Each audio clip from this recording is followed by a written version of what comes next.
7 macam perkara yang merusak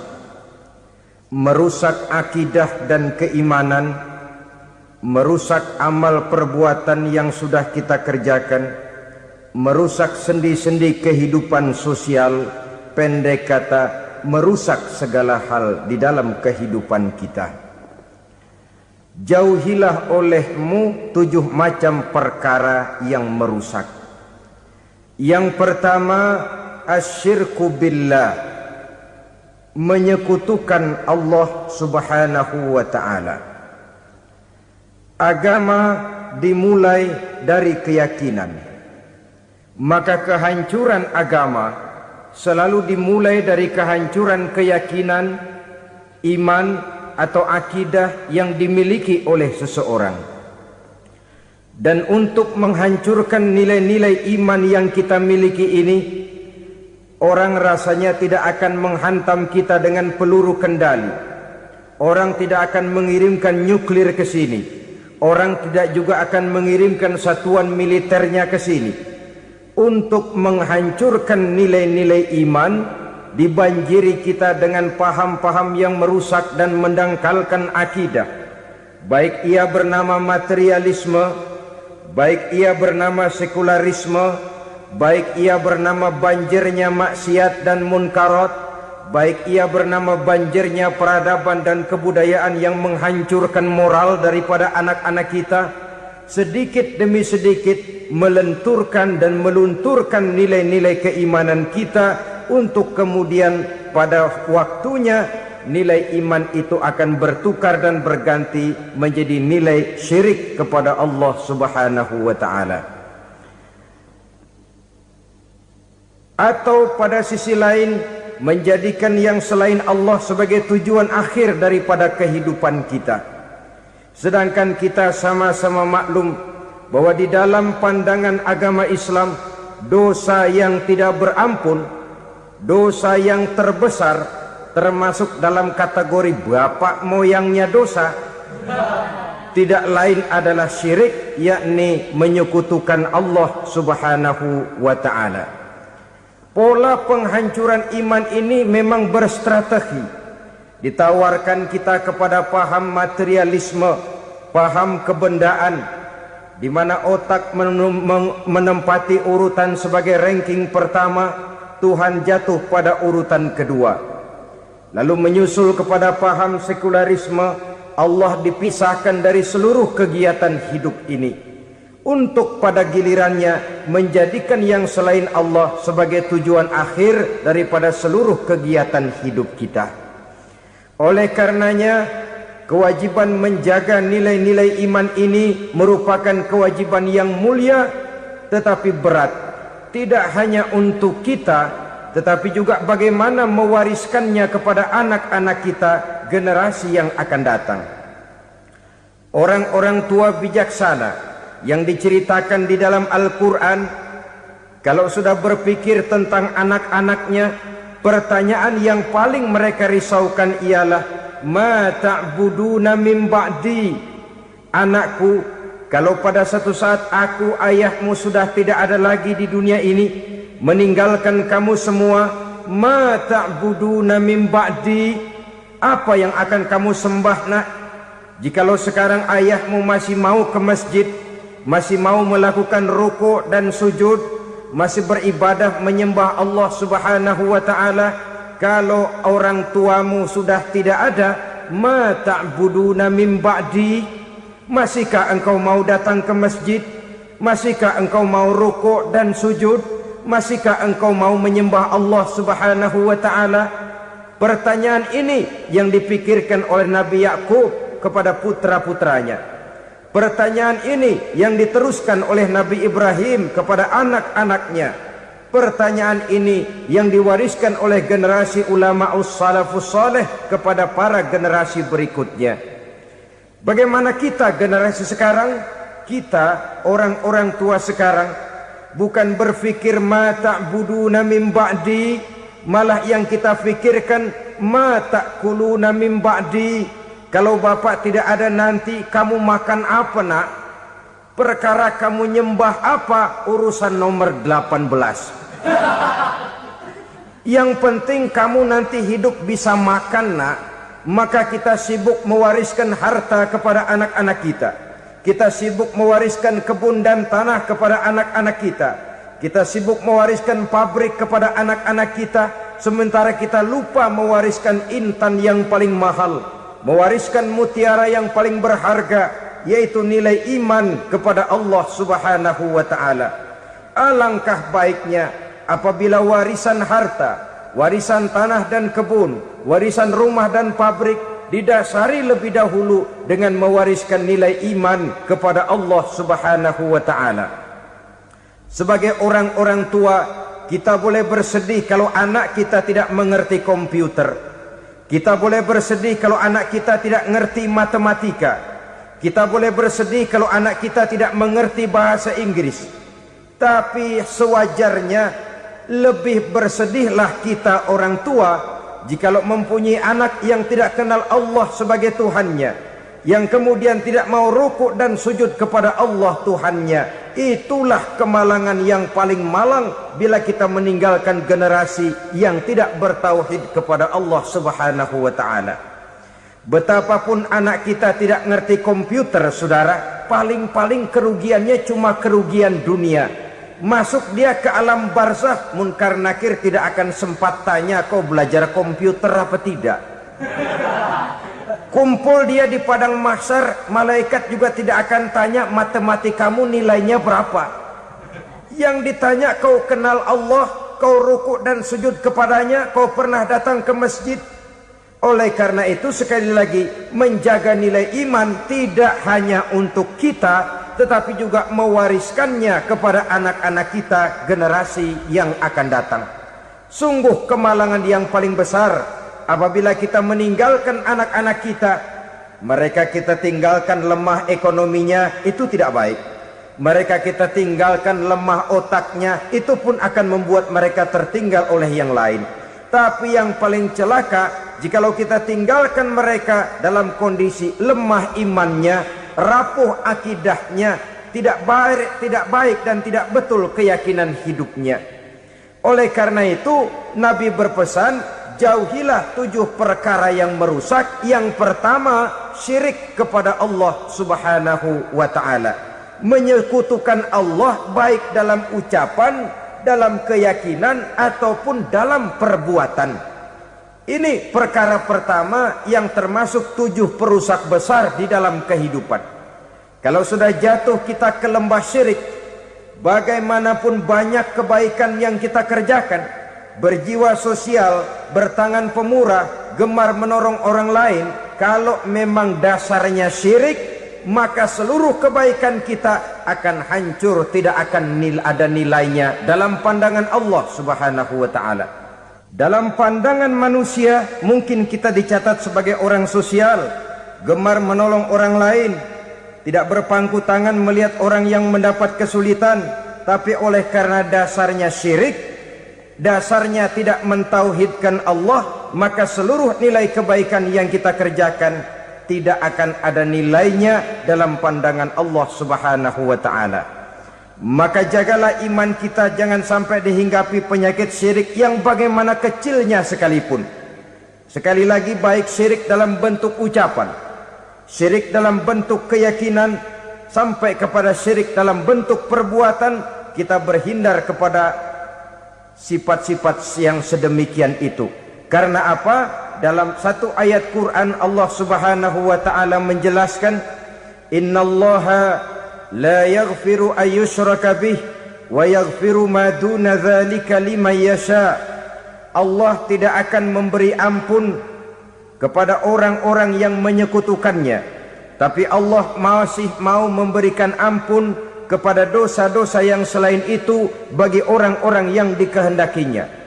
Dosa selain syirik, apabila kita bertaubat, Allah masih mau mengampuni.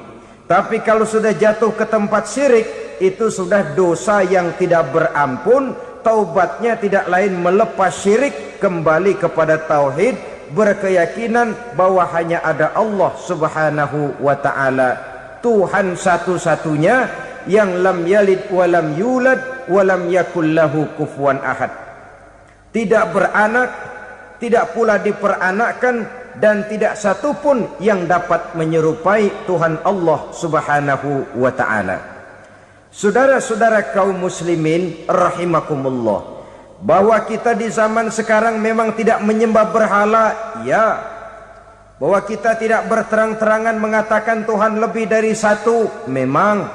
Bahwa kita tidak berkeyakinan Tuhan itu punya anak atau diperanakkan, tentu. Tapi dalam perbuatan dan i'tiqad kita kadang-kadang jatuh tanpa kita sadari ke tempat yang bernama syirik ini. Oleh karenanya, di zaman di mana teknologi makin canggih, di mana kemajuan pembangunan makin menjangkau berbagai aspek kehidupan, diperlukan keseimbangan antara kemajuan fisik material dengan kemajuan mental spiritual. Apabila tidak ada keseimbangan, yang terwujud tentulah kepincangan, yang diawali dengan pincangnya cara kita berpikir, sehingga pada akhirnya akan mengarah kepada pincangnya cara kita berbuat dan bertindak di dalam kehidupan kita. Oleh karena itu Nabi berpesan, jauhilah sifat syirik, karena syirik merupakan dosa yang teramat besar. Ini sifat merusak yang pertama. Yang kedua kata Nabi, wasihra, jauhilah sihir. Sihir ini juga termasuk perkara yang merusak kehidupan. Kita semua sama-sama maklum bahwa sihir sebenarnya bukan persoalan baru. Sejak sebelum datang Islam, sihir itu sudah ada. Di zaman Yunani kuno, sihir ada. Di zaman Mesir kuno, di zaman Cina kuno, dan yang lain-lain yang serba kuno, sihir itu sudah ada.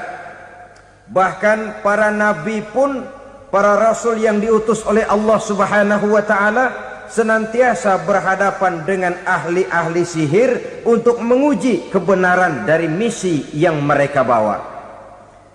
Sihir adalah perbuatan di luar kebiasaan yang bisa dikerjakan oleh ahlinya dengan bantuan jin atau setan. Hukum mempelajari sihir adalah haram, mengamalkannya lebih haram lagi.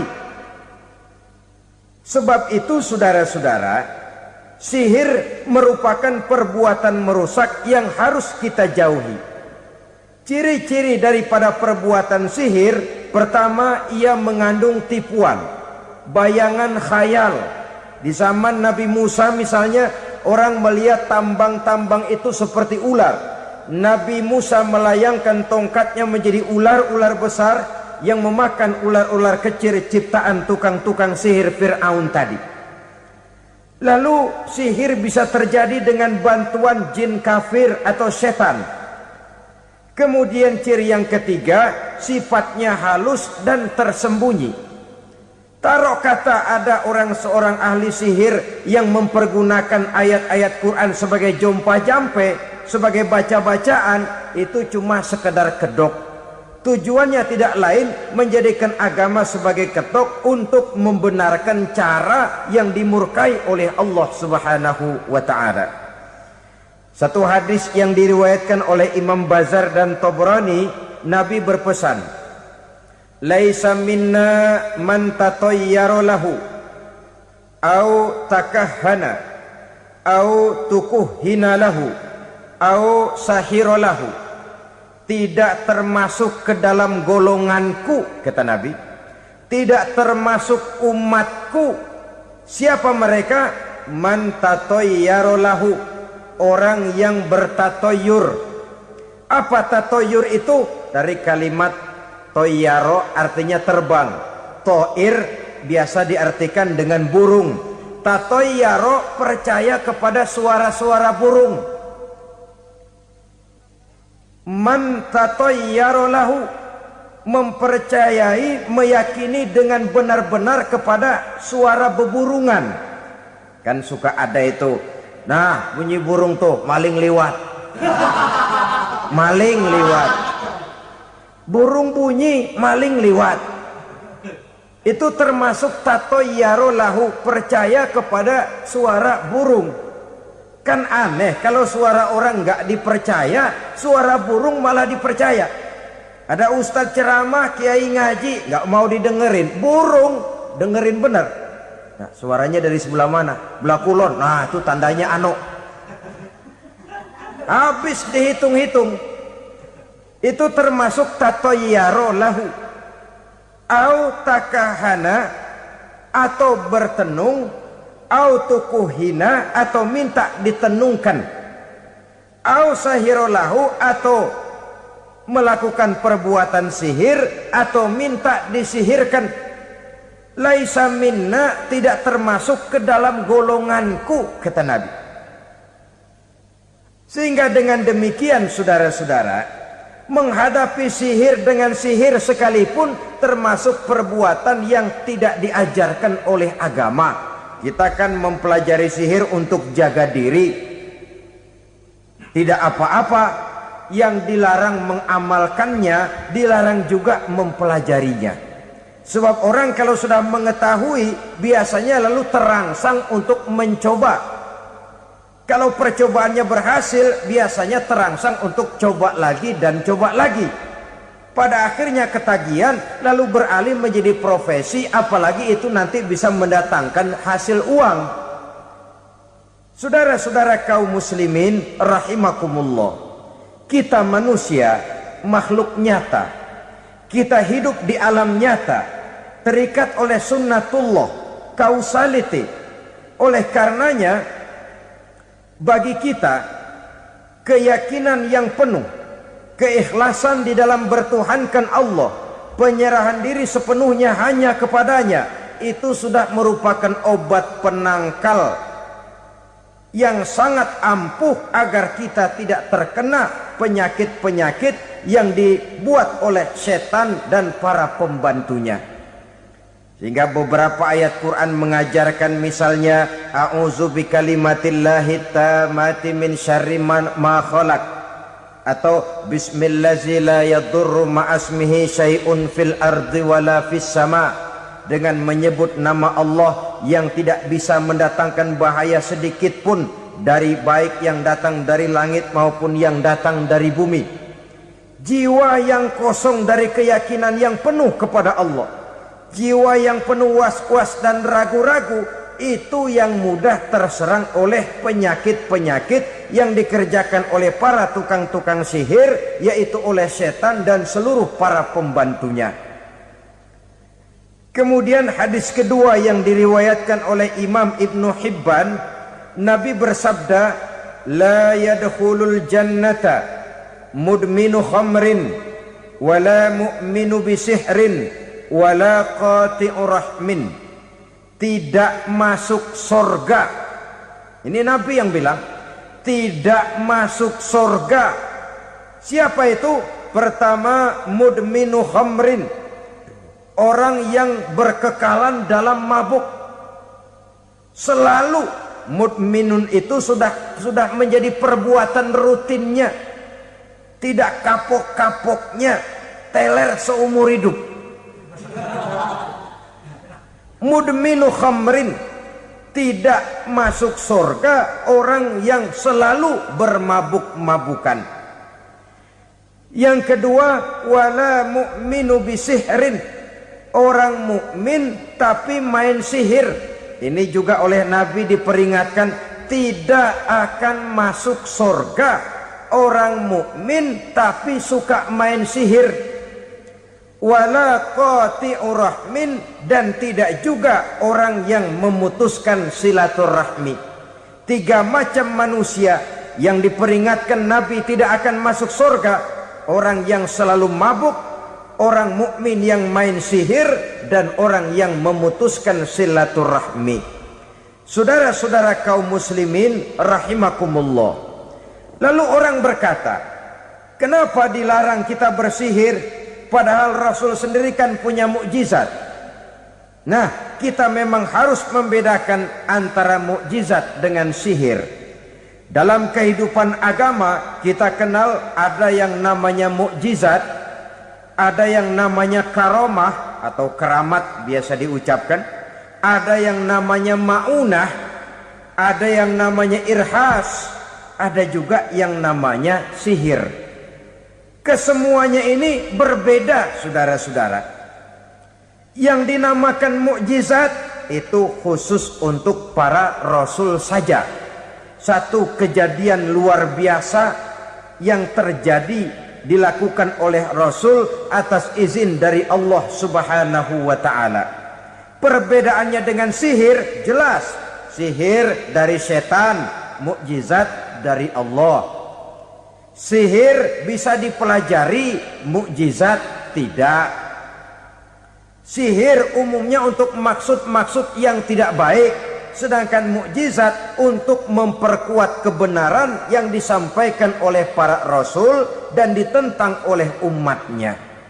Bahkan kafir Quraisy dahulu menganggap orang-orang ahli sihir itu berada dalam satu posisi yang hina, sehingga mereka mengatakan dan menuduh Nabi Muhammad sebagai tukang sihir. Tuduhan sebagai tukang sihir adalah tuduhan yang sangat aib dan hina. Di tengah masyarakat kufar jahiliyah, kedudukan tukang sihir dipandang sebagai kedudukan yang hina, sehingga mereka mengejek Nabi dengan sebutan tukang sihir. Jadi mukjizat hanya untuk Rasul saja. Kemudian karomah.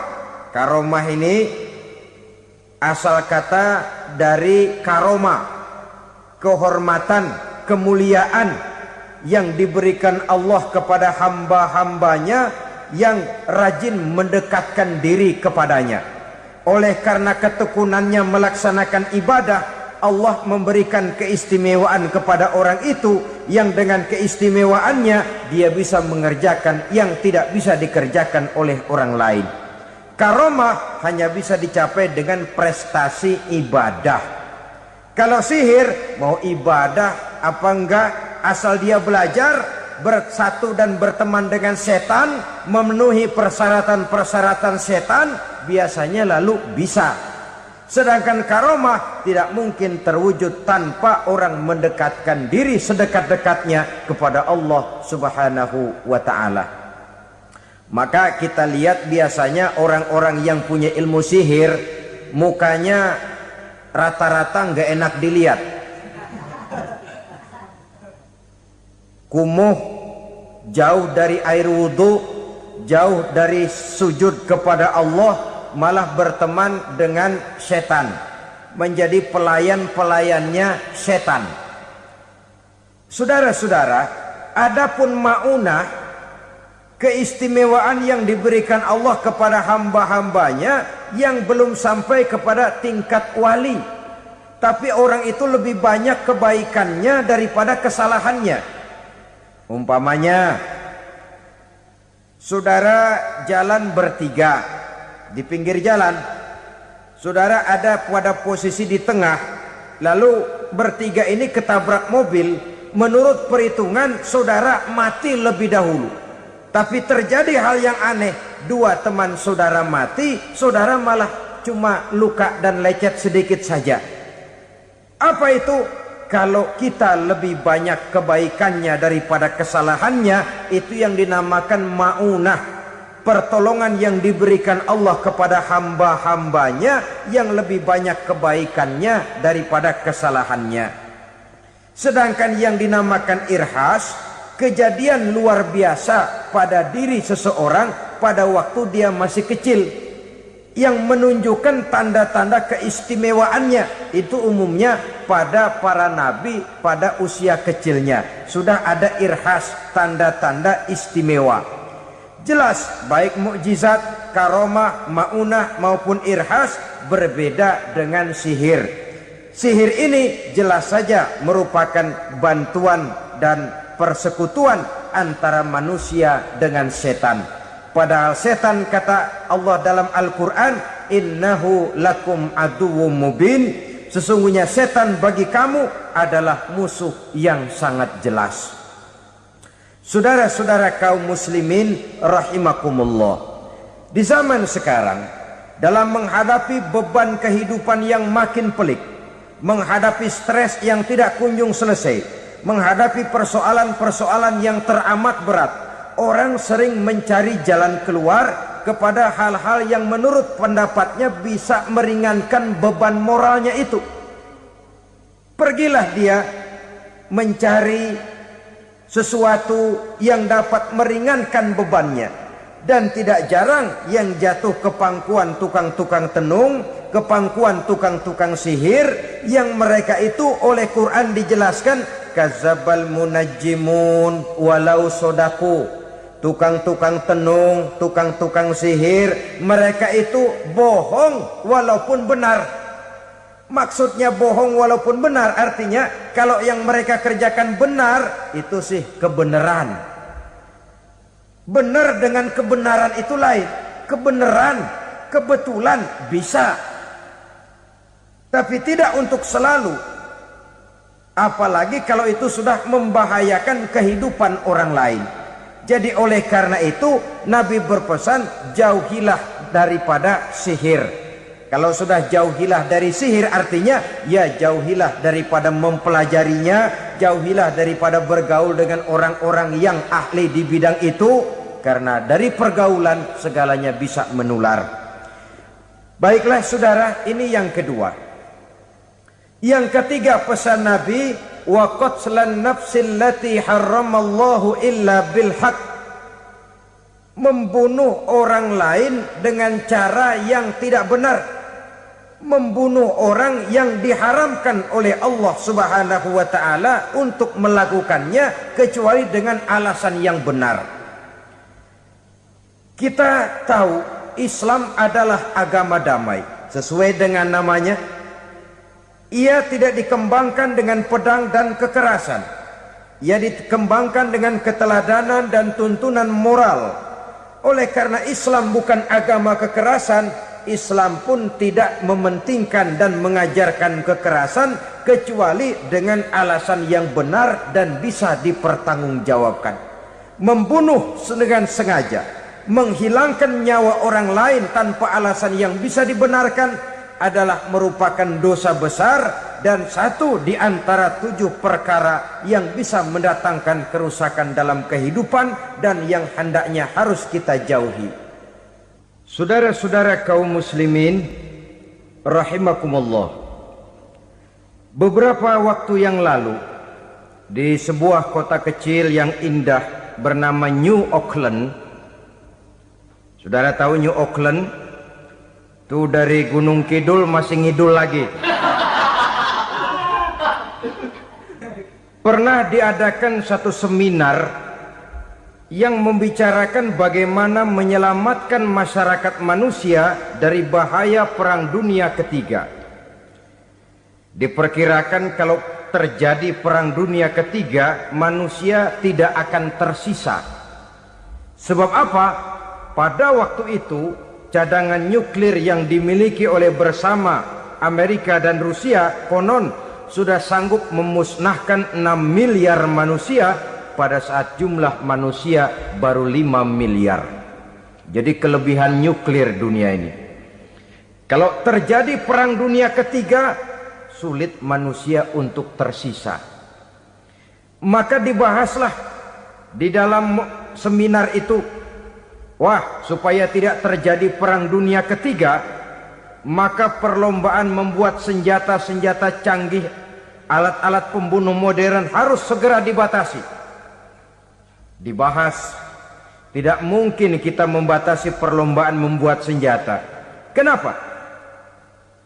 Makin maju ilmu dan teknologi, makin canggih senjata yang ditemukan.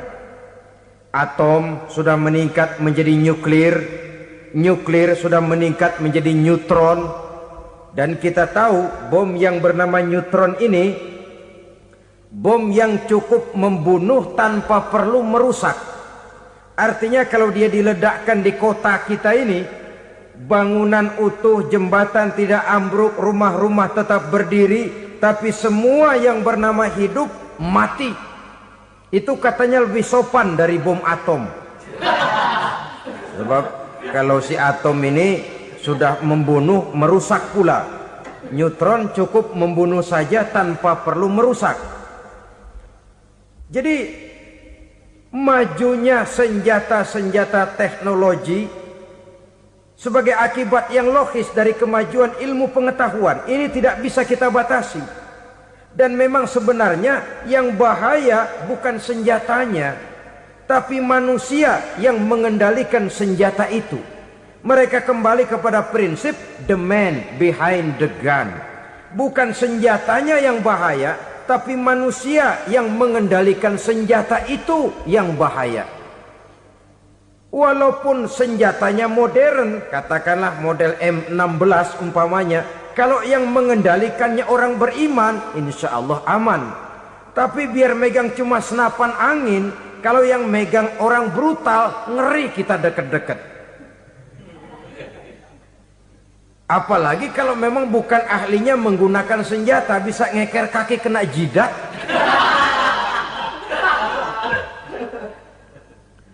Mereka kembali kepada prinsip lama yang tetap baru. Bukan senjatanya yang harus dibatasi, manusia yang mengendalikan senjata itu yang perlu dibicarakan. Nah, kalau begitu, agar manusia tidak mempergunakan senjata sewenang-wenang, apa yang harus kita lakukan?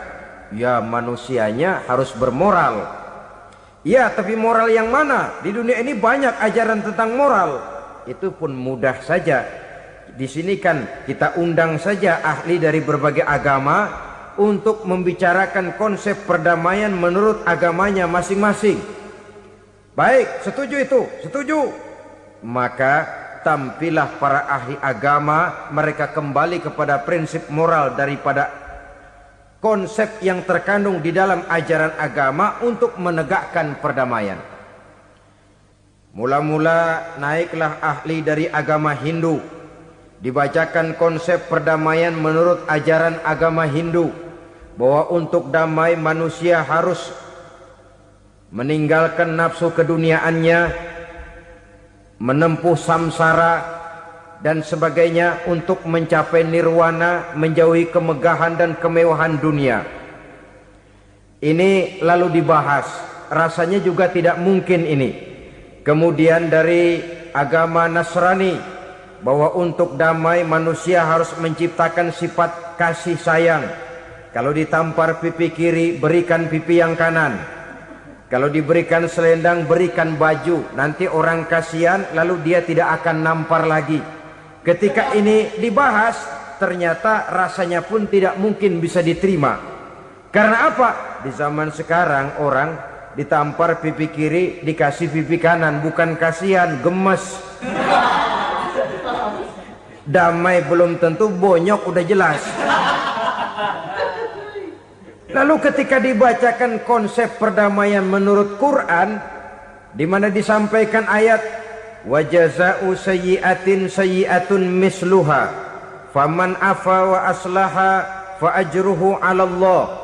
Balasan terhadap satu kejahatan adalah kejahatan yang seimbang, tetapi barang siapa yang memberi maaf dan mencari jalan damai, itulah yang terbaik dan akan mendapat pahala dari Allah Subhanahu wa taala. Kamu tidak salah ditampar pipi kirimu, tampar lagi pipi kirinya sekeras dia menampar pipi kirimu. Nanti orang tidak mau menampar kita karena dia tahu kalau dia tampar kita, dia akan menderita tamparan sekeras dia menampar kita. Akan terjadilah prinsip saling hormat menghormati, tidak saling ganggu, tidak saling usil, tidak saling jahil. Atas dasar ini perdamaian bisa ditegakkan. Mereka bisa menerima konsep ini, tapi kemudian seminar ditutup tanpa satu keputusan resmi. Kenapa? Terus terang mereka kagum dengan konsep Islam, tapi sentimen lama terhadap nilai-nilai Islam telah menutup mata mereka untuk menerima kebenaran dari ajaran Al-Quranul Karim. Saudara-saudara kaum muslimin rahimakumullah, kembali kita kepada persoalan pokok. Roh adalah dari Allah. Dia akan kembali kepada Allah, milik mutlak dari Allah. Tidak pantas kita merampasnya dari orang lain. Tidak wajar kita menghilangkannya tanpa alasan yang dibenarkan oleh agama. Di zaman sekarang akibat persaingan hidup yang makin tajam, lapangan kerja yang makin sulit, tensi ekonomi yang makin tinggi, atau karena nilai moral yang makin rendah, atau juga karena rapuhnya pegangan orang kepada agama, nyawa rasanya sudah sedemikian murahnya. Berbagai kasus membuat berdiri bulu roma kita. Ada mayit, ada manusia dipotong 6, dicincang macam kambing. Ada yang dipotong 5, ada yang dipotong 13, dikardusin, dibuang ke tempat sampah. Inna lillahi wa inna ilaihi raji'un. Gejala apa ini? Kanibalisme. Manusia sudah demikian sadisnya, manusia sudah sedemikian buasnya, sehingga sesama manusia diperlakukan seperti hewan. Padahal hewan sendiri belum pernah macan makan macan, bagaimanapun buasnya macan. Belum pernah serigala memakan serigala, bagaimanapun brutalnya serigala. Tetapi manusia makan manusia di zaman sekarang kadang jadi kenyataan dalam kehidupan kita. Kadang persoalannya remeh saja. Soal uang 200 perak, pisau bicara, nyawa melayang. Soal rokok sebatang, celurit bicara, nyawa melayang. Soal-soal yang sama sekali tidak prinsip, begitu mudah kita menghilangkan nyawa orang lain. Padahal Nabi pernah memperingatkan, apabila dua orang muslim sudah berkelahi dan berbunuh-bunuhan, al-qatil wal maktul finnar, yang membunuh dan yang terbunuh dua-duanya neraka. Sahabat heran, ya Rasul, kalau yang terbunuh, kalau yang membunuh masuk neraka itu sih wajar, tapi yang terbunuh kenapa neraka juga? Beliau menjawab, dua-duanya sudah punya niat untuk saling membunuh. Niatnya itu yang diponten. Yang terbunuh cuman lagi apes aja, keduluan dia.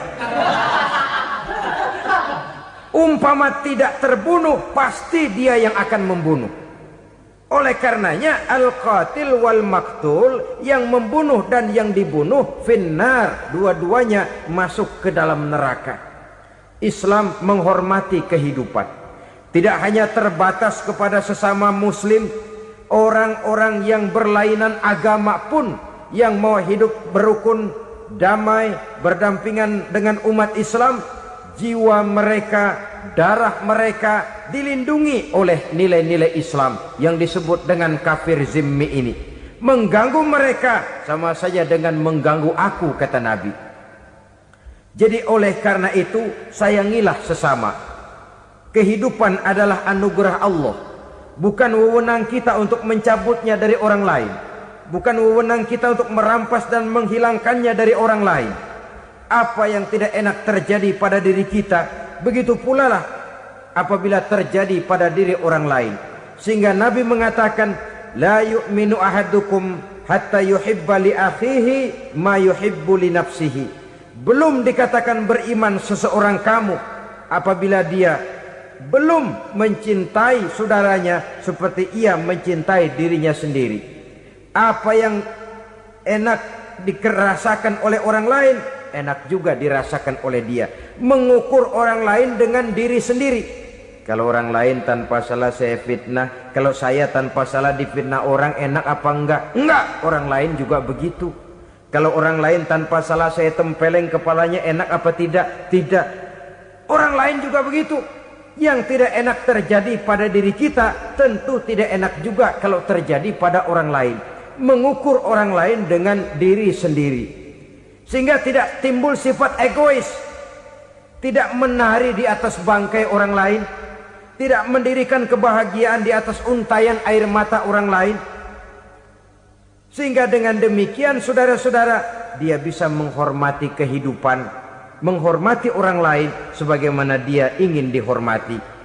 Inilah perbuatan ketiga yang merusak, membunuh orang lain dengan yang diharamkan Allah tanpa alasan yang benar. Yang ketiga. Kemudian yang keempat, perbuatan merusak wa aklar riba, makan riba. Hidup adalah tolong menolong. Bahasa kerennya take and give katanya. Saling memberi dan saling menerima. Nabi mengajarkan man kuraba kurbatan min kurabid dunya karaballahu lahu kurbatan min kurabi yaumal qiyamah. Wallahu fi aunil abdi madamal abdu fi auni akhihi. Siapa yang meringankan beban dari beban-beban yang dirita seseorang di dalam kehidupan dunia, Allah akan meringankan bebannya daripada beban-beban yang harus dipikulnya di hari kiamat nanti. Wallahu fi aunil abdi madamal abdu fi auni akhihi. Allah senantiasa akan menolong seorang hamba selama hamba itu masih mau menolong saudaranya. Allah selalu akan menolong seorang hamba selama hamba itu masih mau menolong saudaranya. Apabila kita sudah berpangku tangan terhadap kesulitan orang lain, biasanya pun pada saat kita mendapat kesulitan, kita akan sulit juga memperoleh pertolongan. Nah, riba alias renten, kedoknya adalah menolong orang, tapi sama juga bulu buntutnya dilepas, palanya dicekek.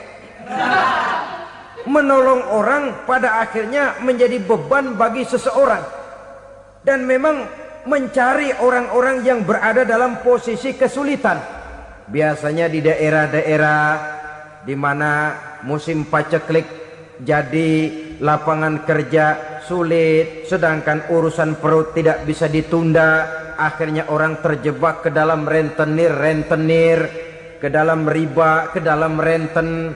Bunga berbunga, sehingga satu saat jumlah bunganya bisa lebih besar dari jumlah pinjaman pokoknya. Kemudian kalau juga ternyata tidak bisa dibayar, rumah jadi taruhan. Memang rumah satu-satunya, begitu rumah ditarik mulain camping. Bukankah pada akhirnya akan mewariskan kesengsaraan? Oleh karena itu, kepada kita berusahalah jangan berhubungan dengan rentenir, jangan makan renten dan riba kepada mereka yang melaksanakan riba. Walaupun mendatangkan keuntungan materi, tapi percayalah harta yang didapat dengan jalan riba tidak akan membawa keberkahan.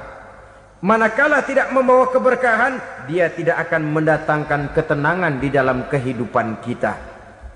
Oleh karenanya, memakan harta riba termasuk perbuatan yang merusak sendi-sendi kehidupan sosial, merusak kehidupan orang lain, merusak kehidupan masyarakat, tetangga, pergaulan dan sebagainya. Yang kelima, wa akla malil yatim, memakan harta anak yatim dengan cara yang zalim. Nih, memang lezat. Anak yatim itu nggak tahu urusan apa-apa.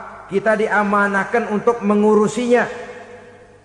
Kadang-kadang dibentuklah panitia penyantunan yatim piatu. Yatimnya mah tetap kelaparan, panitianya yang pada gendut.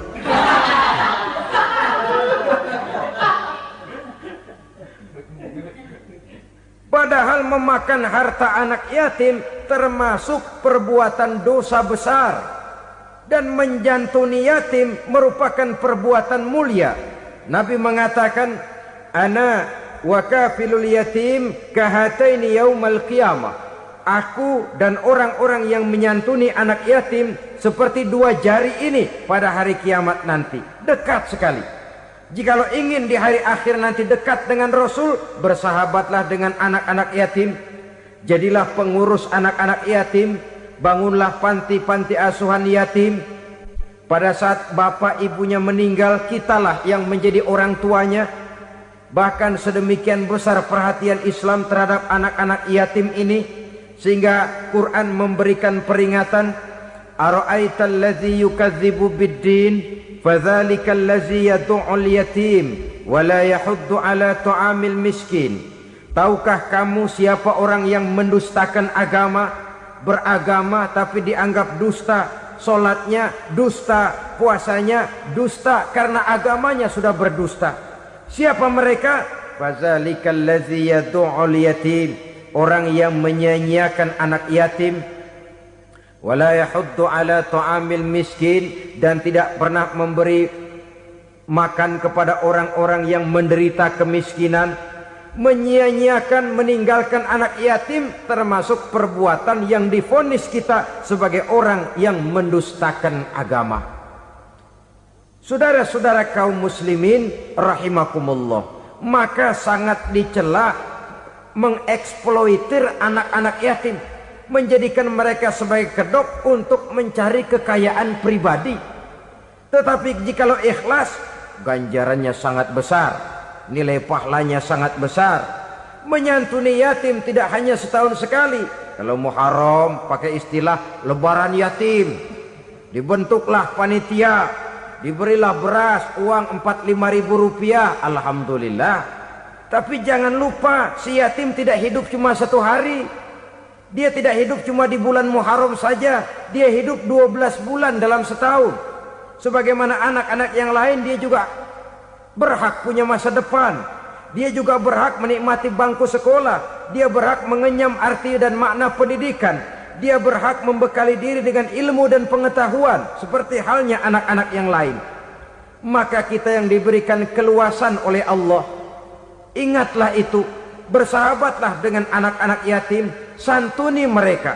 Perkara setahun sekali di bulan Muharram, alhamdulillah, itu bagus, bin Thayyib alias baik. Tapi tentu dan tentu sekali lagi, si yatim tidak hanya hidup di bulan Muharram. Dia hidup 12 bulan dalam setahun, 24 jam dan di dalam sehari. Oleh karenanya, menyia-nyiakan mereka pada saat posisi kita memang mampu akan memojokkan kita dalam satu posisi di mana kita dianggap sebagai orang yang mendustakan agama, memakan harta anak yatim dengan cara yang zolim. Bapaknya udah meninggal, kebunnya lebar, anaknya dikelecehin.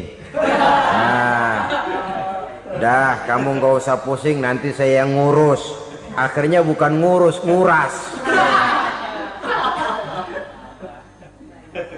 Si yatim mungkin tidak tahu bahwa dia disia-siakan, haknya diambil, miliknya dizalimi. Tapi Allah yang akan membalasnya dengan seadil-adilnya. Maka makan harta anak yatim biasanya balasannya tokcer bin paten. Nggak banyak selang tempo itu, nggak percaya cobain dah. Nyobain aja kan nggak bayar, umpama.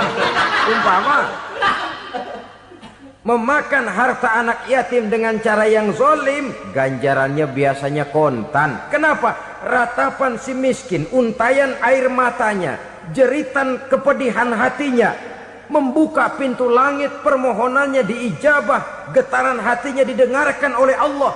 Maka balasannya biasanya kontan, spontan, tidak menunggu waktu terlalu lama. Itu di dunia, belum lagi di akhirat nanti. Bukankah dalam riwayat Mi'raj diceritakan Nabi melihat di neraka itu orang perutnya sebesar rumah. La haula wala quwata. Itu perut kayak rumah, bagaimana jalannya tuh orang? Dan memang gak jalan, diseret-seret oleh malaikat di neraka itu. Hancur perutnya, amburadul itu perut. Berantakan isinya, dibulatkan lagi, diseret lagi, hancur lagi, dibulatkan lagi. Sampai Nabi tanya, orang itu begitu berat siksanya kenapa ya Jibril? Itu Muhammad, waktu di dunia dulu rakus banget makan harta anak yatim. Begitu vonisnya, begitu menyedihkan nasibnya di akhirat. Tapi di dunia pun ketidakberkahan itu sudah membayangi kehidupannya. Oleh karena itu, kepada saudara-saudara yang mendapat titipan anak yatim, berbahagialah, karena semulia-mulia rumah adalah rumah yang di dalamnya ada anak yatim yang disantuni. Sehina-hina rumah adalah rumah di mana di dalamnya ada anak yatim yang disia-siakan. Begitu kata Nabi kita. Rumah yang paling mulia dalam pandangan Allah, rumah yang di dalamnya ada anak yatim yang disantuni. Rumah yang paling hina dalam pandangan Allah, rumah yang di dalamnya ada anak yatim yang nasibnya disia-siakan. Berbahagialah saudara apabila menjadi penyantun anak-anak yatim, pelindung mereka, sehingga mereka mempunyai masa depan sebagaimana anak-anak lainnya. Rasulullah sendiri sedemikian peka terhadap keadaan anak-anak yatim karena beliau sendiri memang mengalami umur 6 bulan dalam kandungan ibu, beliau sudah ditinggalkan oleh ayahnya. Pada saat berusia 6 tahun ibu sudah meninggal. Yatim piatu dalam usia di mana beliau sedang perlu belas kasih seorang ibu dan pengertian seorang bapa. Kepekaan itu lalu timbul, bahkan kemudian sampai kepada beliau berkata, aku dan orang yang menyantuni anak yatim seperti jari tengah dan jari telunjuk di hari akhirat nanti. Sedemikian dekatnya. Baiklah ya, jadi yang kelima, memakan harta anak yatim. Jauhi karena ini perbuatan yang merusak. Yang keenam, watawalli yaumaz zahfi, melarikan diri pada hari pertempuran. Apa ini? Khianat. Tidak konsekuen dengan konsep perjuangan. Pada mulanya keras benar teriak, berantas korupsi, ganyang korupsi. Cuma karena belum dapat giliran. Begitu dia naik dapat kesempatan, korupsinya lebih edan dari yang diteriakinya. Ini termasuk tawalli yaumaz zahfi, berpaling pada hari peperangan. Di saat menghadapi musuh, kalau belum kelihatan musuh, teriaknya nyaring bener. Jangan takut demi kebenaran sampai titik darah yang paling penghabisan. Musuh belum kelihatan. Begitu musuh sudah kelihatan, paling dulu lari ke belakang. Kalau diajak berjuang ada saja alasannya. Sehingga Quran memberikan peringatan kepada kita semua. Mengapa kamu ini berat? Kalau sudah diajak berjuang di jalan Allah, kakimu seperti terhunjam berakar di perut bumi. Berat untuk melangkah berjuang. Lari dari pertempuran tidak konsekuen dengan konsepsi perjuangan. Mau enaknya saja. Dalam kondisi yang sulit lalu berpangku tangan. Ini termasuk ciri munafik yang di dalam Al-Quran disindir dengan bahasa kullama adha'a lahum masyaufi wa iza azlama alaihim qamu. Waktu terang mereka jalan, giliran gelap mereka mandek. Artinya, maksudnya kalau giliran ada untungnya aja rame-rame teriak Islam. Tapi begitu diminta berjuang, dituntut berkorban, rame-rame mundur. Waktu dilihat di Islam ada untungnya, rame-rame teriak Islam. Pak, saya Islam banget, Pak. KTP saya Islam, Pak. Pokoknya Islam banget dah. Tapi ketika diminta berjuang, dituntut sedikit berkorban, rame-rame mengundurkan diri. Tahun 65 PKI berontak. Waduh, waktu itu jadi orang Islam untung itu. Nggak dikejar-kejar, aman. Masjid rame, mobil-mobil mewah parkir di depan musola dan masjid. Kenapa? Waktu itu asal udah ke masjid aman. Islam selamat, untung. Tapi begitu keadaan aman, yang parkir di musola sepeda butut melulu.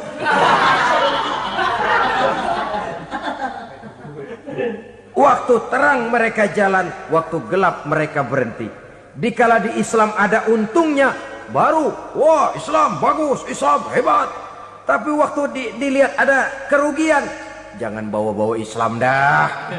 Jangan bicara soal Islam, ini kan bukan soal agama. Bukan soal agama. La haula wa la quwata illa billah. Beragama kita ambil talfik fid din, mengambil yang enteng-enteng saja dalam urusan beragama ini. Tidak konsekuen kita dengan Islam kita. Seolah kita mau memilih mana yang terasa cocok sama selera kita, kita teriak Islam. Beratan aja dikit, rame-rame berpaling. Itu termasuk tawalli yaumaz zahfi. Para pengkhianat, mental-mental hipokrit. yang tidak mau konsekuen menghadapi segala bahaya, itu termasuk perbuatan yang merusak. Kenapa? Kalau cuma dia saja yang lari, mungkin tidak jadi soal. Tapi larinya ini akan mempengaruhi orang lain. Nah, pengaruhnya itu yang dicegah. Sebab kalau satu sudah mulai lari, yang lain mulai ngelirik. Ketika yang dilirik kemudian tidak ada reaksi, dia akan ikut lari. Artinya apa? Seorang muslim harus konsekuen dengan konsep perjuangannya, dengan keyakinan keagamaannya, dan tidak memilih yang enak-enak saja di dalam kehidupan beragama. Lari dari pertempuran, bermental khianat, mengkhianati agama, merupakan satu di antara sifat yang merusak. Terakhir saudara, wa qazfal muhsanatil ghafilatil mu'minat, menuduh perempuan baik-baik yang tidak tahu menahu tentang tuduhan yang dituduhkan kepadanya, menuduh perempuan mukmin yang baik-baik yang tidak tahu menahu tentang tuduhan yang dilakukan kepadanya. Fitnah lebih bahaya daripada pembunuhan. Orang yang tidak salah bisa hancur namanya, orang yang berniat baik bisa ambruk perjuangannya oleh karena fitnah. Sehingga dikatakan al-fitnatu asyaddu minal qatli. Fitnah lebih bahaya daripada pembunuhan. Maka memfitnah ini termasuk satu dosa di antara 7 hal merusak yang harus kita jauhi semampu kita, semampu-mampunya. Mengupayakan sebisa-bisanya jangan sampai terjebak ke dalam hal yang demikian. Nah, saudara-saudara, inilah saja pertemuan kali ini. Mudah-mudahan ada manfaatnya. Semoga Allah memberikan kekuatan zahir dan batin kepada kita untuk bisa menjauhi 7 perkara yang merusak ini. Selalu berusaha menyimpan sesuatu yang bisa membawa manfaat, baik untuk dirinya, untuk anak cucunya, maupun untuk keluarganya, untuk masa kini dan masa depannya. Kadang simpanan itu berbentuk uang, kadang berupa tanah, lain saat berbentuk pabrik, dan lain sebagainya. Sementara masa depan yang paling pasti adalah akhirat. Jika untuk masa depan dunia kita rela memeras keringat, membanting tulang, pergi pagi dan pulang petang, menyimpan uang, menyimpan tanah, menyimpan pabrik, pernahkah kita merenung jika satu saat kiamat datang, kita dibangkitkan dari kubur masing-masing, berdiri di padang mahsyar untuk mempertanggungjawabkan seluruh kegiatan hidup kita di dunia ini, lalu kita akan menuju ke alam akhirat. Sudahkah kita mempunyai simpanan untuk akhirat kita?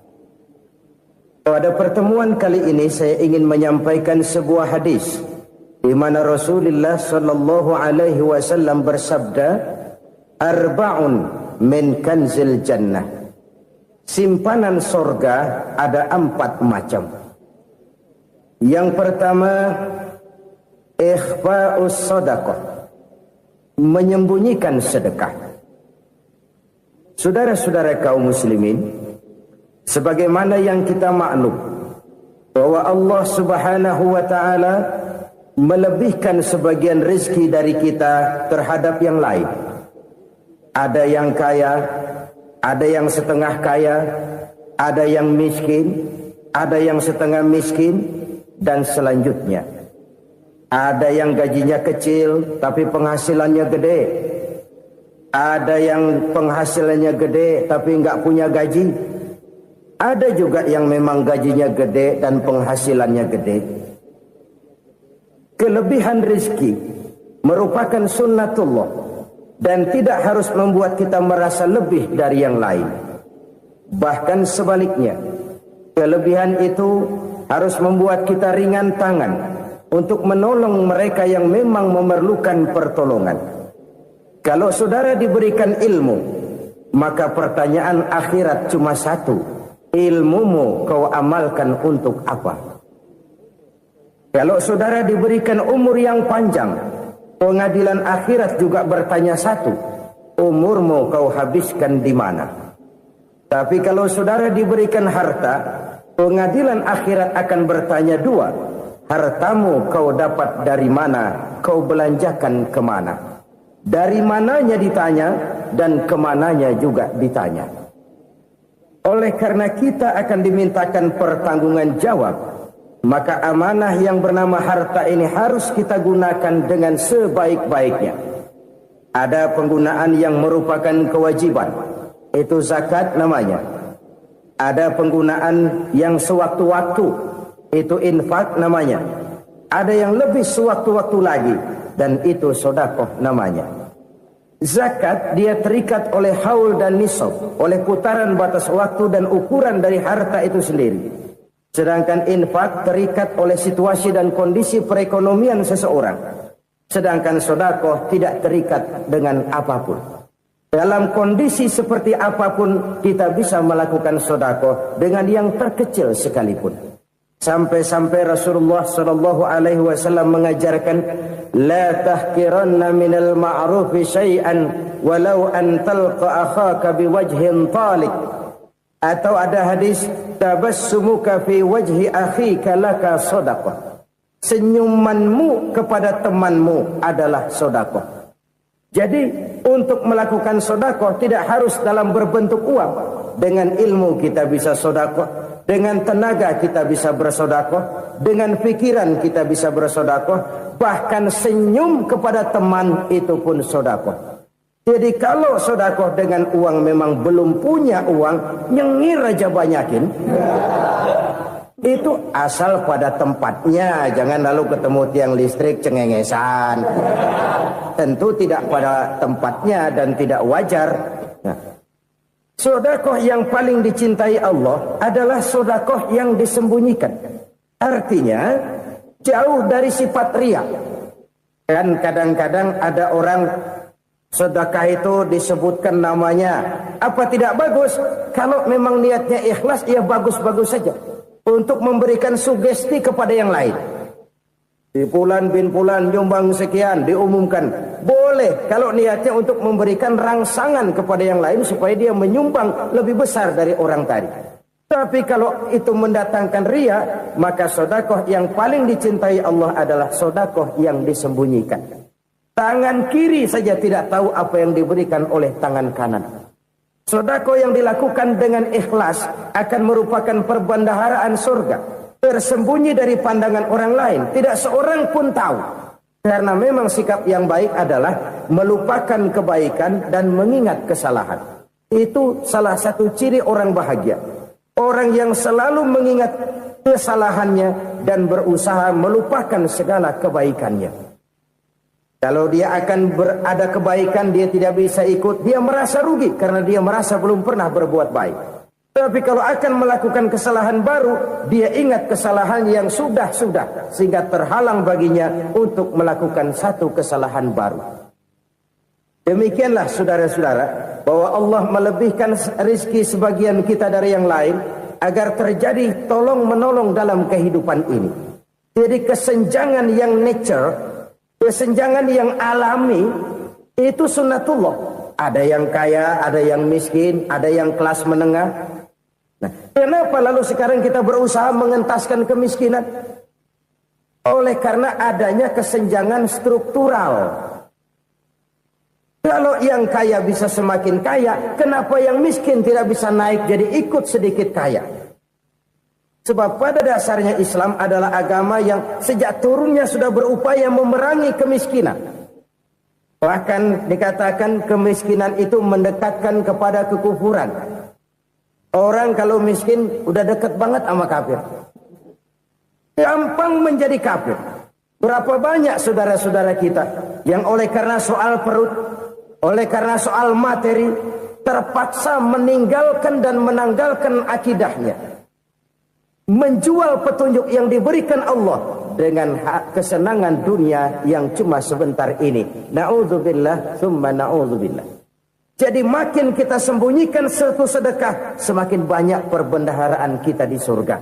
Sedekah yang paling dicintai Allah adalah sedekah yang disembunyikan.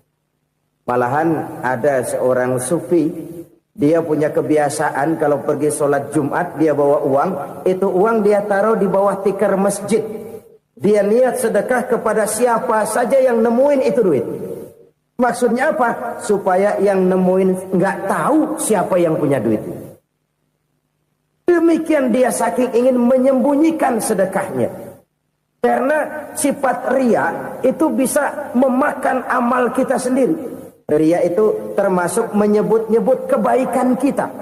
Orang yang suka nepuk dada, sedikit-sedikit ngitungnya kalau enggak gua. Oh, kalau enggak gua tuh yang belas itu kalau enggak gua. Iya, kalau enggak lu kenapa emang? Orang yang suka menepuk jasa. Biasanya memang begitu, saudara-saudara. Kalau perang lagi berkecamuk, orang enggak sempat ngaku jadi pahlawan. Tapi begitu perang selesai, yang kagak kenal bedil ngaku pahlawan, Mas. Itu sesuatu yang biasa. Oleh karenanya, orang-orang yang ikhlas dalam bersedekah, disembunyikannya sedekah itu, Allah cinta betul. Malahan ada hadis memberikan jaminan, inna sedaqatal mar'il muslimi tazidu fil umri wa tadfa'u mitatas su'i. Sesungguhnya sedekahnya seorang mukmin tazidu fil umri, bisa menambah umur panjang, wa tadfa'u mitatas su'i, dan menyelamatkan manusia dari mati secara su'ul khatimah. Jadi siapa yang kepengen panjang umur, banyaklah sedekah. Yang bosan hidup, pelit terus. Sedekah menambah panjang umur dan menyelamatkan manusia dari mati secara su'ul khatimah. Pak, katanya umur itu nggak bisa ditambah, nggak bisa dikurangin. Kapan? Kalau ajal sudah datang. Wa idza jaa ajaluhum la yastakhiruna sa'atan wa la yastaqdimun. Kalau ajal datang tidak bisa dimajukan, tidak bisa dimundurkan. Itu kalau ajal sudah datang. Tidak bisa lagi umur ditambah dikurangi, sudah datang. Tapi kalau belum datang, itu kan haknya Allah. Mau ditambah, mau dikurangi, hak prerogatif Allah. Sebagai pencipta manusia, Allah maha kuasa dan maha mampu. Sedekah ini menambah panjang umur dan menyelamatkan manusia dari mati secara su'ul khatimah. Orang mati kan sama ya, kondisinya mati, nggak nafas. Tapi hakikat mati kan lain-lain. Ada yang mati itu husnul khatimah, baik akhirnya. Misalnya